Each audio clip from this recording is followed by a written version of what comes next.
Mark Herrmann joins us, Golden Black Live.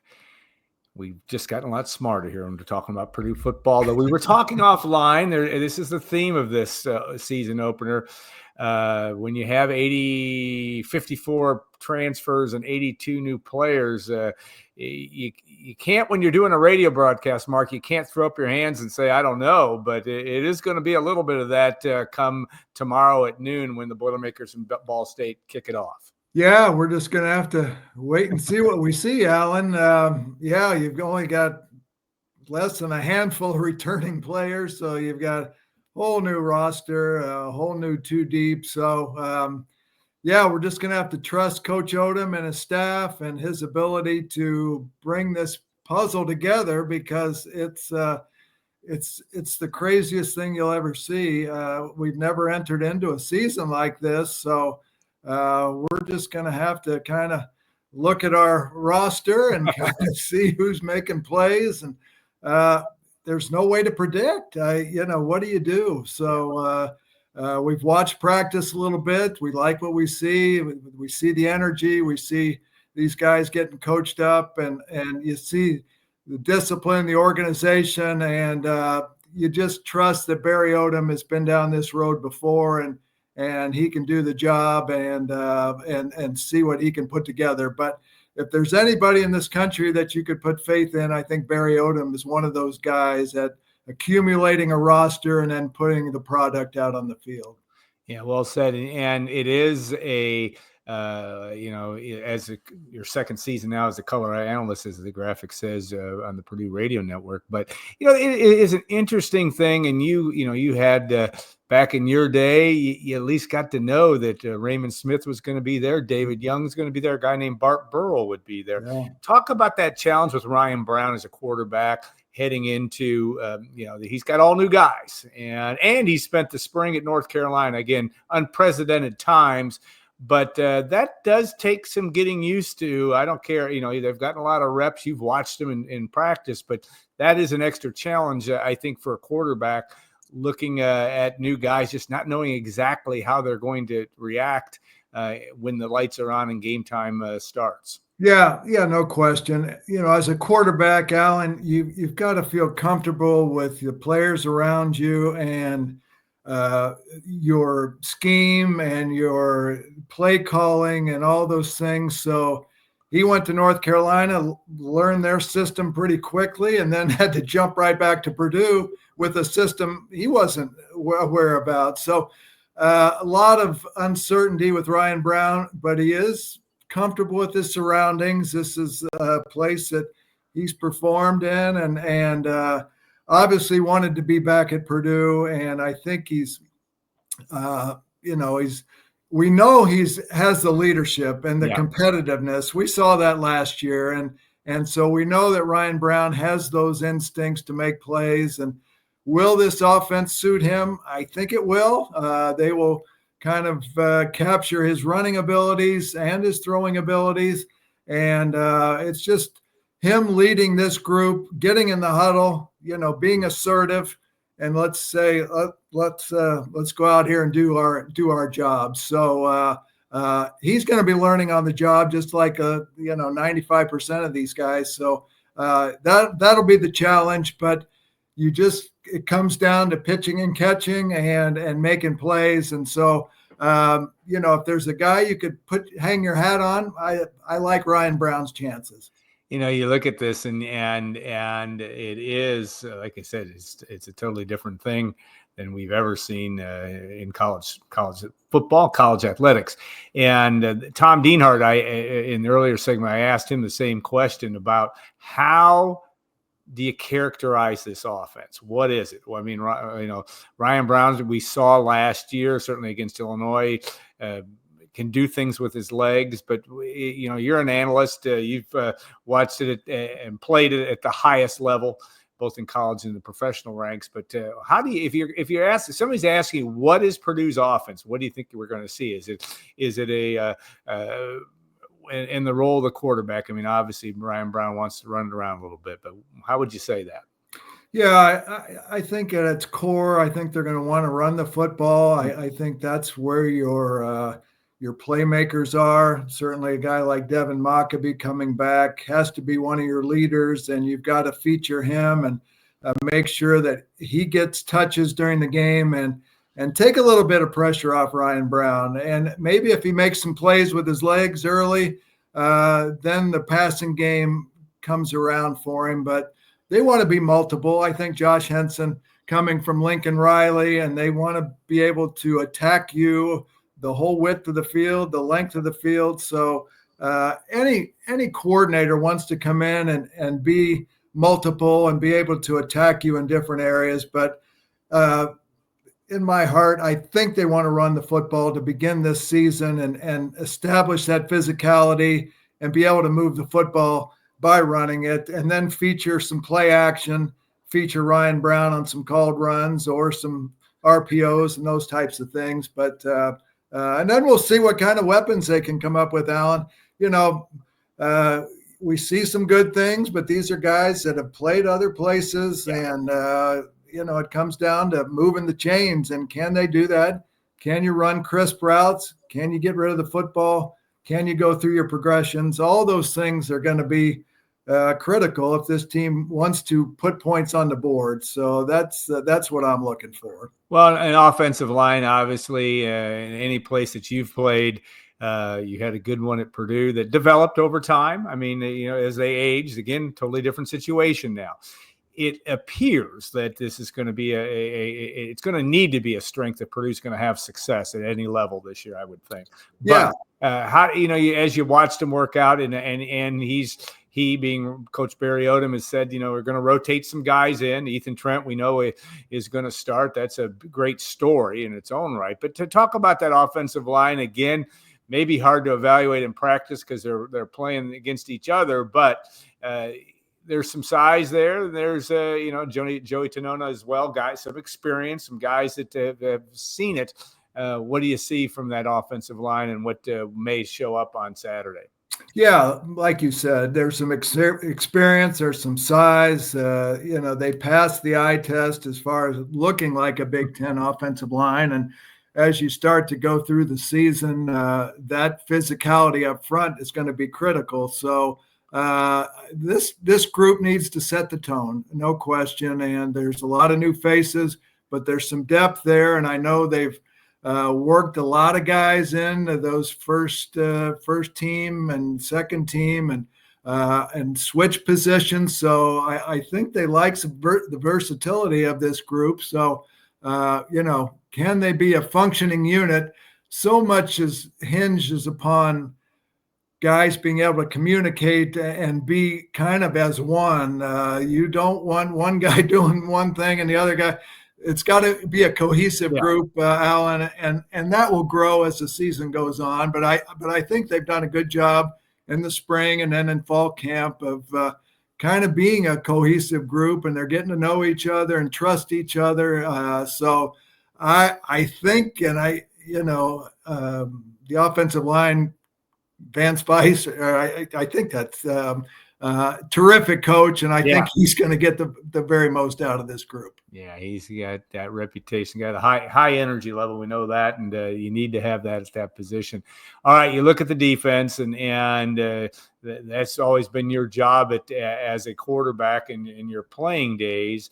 And again, a lot of new faces. CJ Madden, one of the few returnees that we're going to see. But this is a defense that, again, if history is any teacher and what Barry Odom wants to do, they want to get after the football. They want to play, like you mentioned, on the offense side. They play the width of the field. What did you see in workouts in terms of just that intensity level? I go back to your first year in 1977, Jim Young. You weren't perfect defensively, but boy, you brought an intensity level there and you had guys like Keena Turner and Kevin Motz on down the line that didn't hurt. But what do you see from this defense?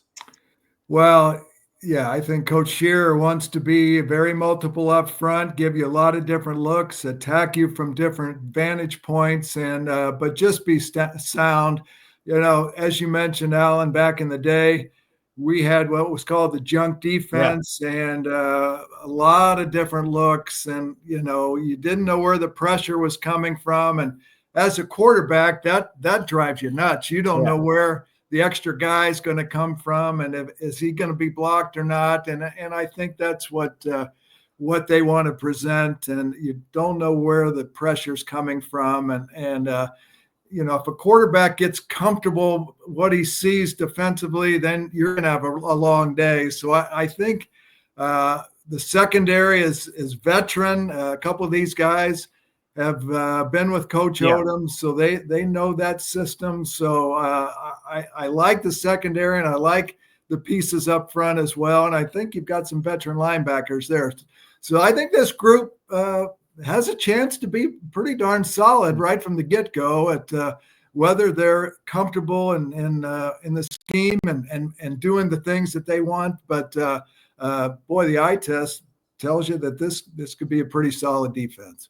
Well, and that's a big part of things, one would think, in terms of that. In your playing days, you did not have a MAC opponent in week one. You I think were thrown to the wolves twice against Michigan State, once against Wisconsin, and once against Notre Dame in a game that unfortunately you didn't get to play in. But this seems to me, from a schedule standpoint, the opportunity to play, we can't take anybody for granted. When you've won only one game last year, and I know this is a whole new team, but it is the aura around the program right now. You can't take anybody for granted, but it seems to me when you have Ball State and Southern Illinois, that is a really good thing for Purdue football right now to kind of get its feet wet and hope you can get a couple of victories heading into Game 3 against USC. Yeah, absolutely. Nothing breeds confidence more than winning football games and being successful. So, if you had an ideal schedule to start things up, you'd think tomorrow would be a great opportunity to get off on the right foot and play a Ball State team that is capable, certainly, and they've done very well in the MAC. But you think you'd like your chances, and and certainly the following week against Southern Illinois. So, if you're 2-0 in this season and feeling pretty good, and then USC comes to town, I think those are the ideal situations for this ball club. And maybe guys start to, you never know until the lights come on how they're going to perform, Alan. But in a game like this, you really feel like you should be confident and just go out and play your game and let some good things happen. So I think at least the schedule makers have been kind to the Boilers to start this year, but obviously as the year goes on, it stiffens up. But I think this is a good scenario, a team that does catch your attention, and you've got to be ready to go. And they have a new staff as well, so that brings a little uncertainty. But I think Coach Odom tells his team that, hey, we do our job, we'll do very well. If we don't play well, this could be a handful during the game. You have the opportunity, with Ball State, and of course is a program that Barry Odum's calling it the Super Bowl, and that's the right way to look at it. I think you got to be that way. But talk about just your, and Barry Odum's been so busy that I'm sure you haven't had time to sit and have coffee with him for once a week. But talk about that personality as a coach. And there's been some comparisons to a Joe Tiller, maybe even a little bit of Jim Young. He's closer maybe to Jim Young, your head coach, in age when he took this job than I guess maybe he's equidistant, because I think Joe was in his mid-50s. But talk about the personality of what you see. There's a lot to that. You've got to be able to manage change in this game, and he seems to be a good match for that. But what do you see? Oh, yeah. Every time that I've been able to talk with Coach Odom, I continue to be so impressed. He comes to Purdue with a great background, great personality.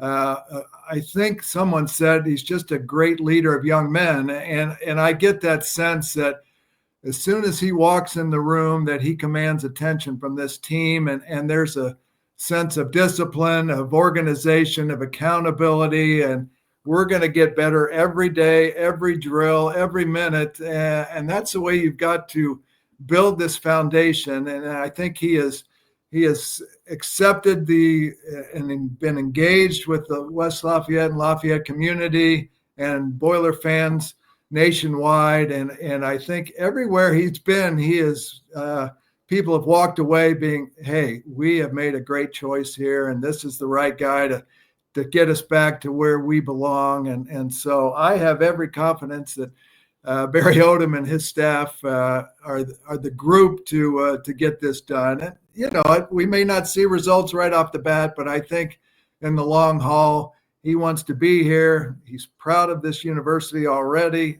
He feels like you can win championships at Purdue. So I'm just a big fan, and I want nothing but success for the guy. And so, I just think he's a super leader and somebody that Purdue can be proud of as their head football coach. And Director of Leadership and Engagement in Purdue Athletics, Mark's day job, and talk about that in terms of what your role is. And it seems to me, and that Barry Odum, also another thing, is he's embracing not only the Purdue football alumni, but Purdue athletics. He's been seen in a lot of events too, as much as he can. I mean, I sat next to him at the NCAA tournament in Indianapolis. He is out and about as much as he can be, but talk about that role and what your role is as you work your way through the athletic department. Well, and to bring up a point about that, Alan, we had our 150th celebration of Sigma Chi, and we invited Barry to come over and speak, and he came an hour early, and just spoke with everybody and was just so engaging. And then when his time was to present, he was just awesome. The room was just gobsmacked, and so I just feel like he has just been a tremendous boost to the program. But it's it's going to be interesting to see how this season unfolds. And I kind of forgot your original question. Well, about your day job. So that too. What I'm taking you from right now. So that's right. No, my job is to kind of obviously fundraise, but just to bring our alums back on campus. And, I just feel like if they can get back on campus, they'll kind of recapture those memories. And so whatever sport, I'm not just concentrating on football, basketball, women's soccer, volleyball, all the things, all the sports, but anything that I can do to bring our alums back and be a part of the program. And you mentioned Coach Odom has been very welcoming to our former players and encouraging them to come back, whether it be a practice or whatever it may be. But so my job has been wonderful, and it really amps up right now as far as ticket requests and how can we get back for a game, and so I wear a lot of different hats, and our varsity P tailgates are a couple hours before the game, and so that's a chance to kind of sit back and talk to former teammates or folks from other sports. So a lot of different things that I'm asked to do, but I feel like I'm good ambassador for our university and for our athletics program. So it's a role that I've embraced and loved, and so we'll it helps when we have a great football season, and so we're very much optimistic about this year, and I think as the Purdue fans are unbelievably loyal, and the crowds that we saw last year continuing through the season after a difficult year continues to impress, and I look forward to those same attendance numbers this year. Ryan Kerrigan here this weekend. I can't remember who else. And of course, there's no better guy than Ryan Kerrigan. For one thing, he's just he is as good as it gets. But that's going to be part of the fun as well to have him back on campus. Ryan, he's coaching for the Washington Commanders, and so we thought there may be a chance because they've got the off weekend, and now he's bringing his family. He'll get in later this afternoon, and he's very much looking forward. his kids have never been to a college football game, and what better place to start that than in Ross-Ade. So he's going to be at our old Golden Black dinner tonight, and then just have all the honorary captain events. And so we're thrilled. Ryan is a terrific guy, had a great NFL career, great career at Purdue. So I think he's excited, and we're delighted to have him back. Yeah, he is the epitome of the guy that Purdue needs to recruit. Not extremely highly ranked, very good player out of Muncie, but he is the guy that if you can build a team full of Ryan Kerrigans and Mark Herrmanns, you're going to be all right. So that part's good. All right, we will look forward to your work. I'll be sitting next to you, and that's always a thrill for me. But Tim Newton and Mark Herrmann put together a very good broadcast. Maybe some touchdown calls from Tim Newton tomorrow. That would be fun as well. But Mark, thanks so much for your time. Enjoy all the festivities this weekend. It's going to be one thing after another, but that's kind of what college football is all about. So we appreciate you very much. Hey, thanks, Alan. Always a pleasure to be with you. All right, thanks so much. We'll be back next segment as well. Mike Babinski will join us, and we'll have hopefully some enlightening things. Mike will be enlightening. I got to be up to speed with him, but we'll look forward to that. So stay tuned. We'll be back in a couple of minutes on Golden Black Live.